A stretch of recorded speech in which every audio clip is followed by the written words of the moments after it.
আজকে একটা এলজির front load washing machine problem দেখতে এসেছিলাম। তো মেশিন অফই আছে। তো কাস্টমারের প্রবলেম যেটা কন্টিনিউ এইভাবে জল পড়ছে মেশিনের ভেতর, মানে মেশিন অফ থাকলেও।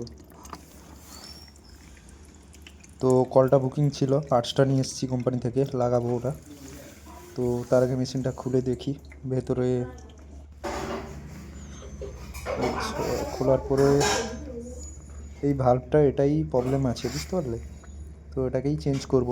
নতুন পার্টস নিয়ে এসেছি, এই যে এইটা। তো চেঞ্জ করি কাস্টমারের চেঞ্জ।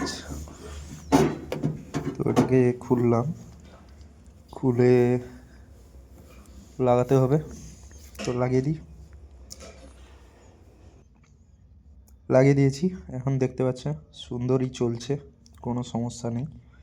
আর জলও নিচ্ছে না, এই যে দেখুন জলও আর নিচ্ছে না, অথচ মেশিন চলছে। ঠিক আছে, কাস্টমারের প্রবলেম সলভ হয়ে গেছে। কোম্পানির ওয়ারেন্টিতে ছিল, কাস্টমারের কাছ থেকে কোনো টাকা নিতে পারবো না।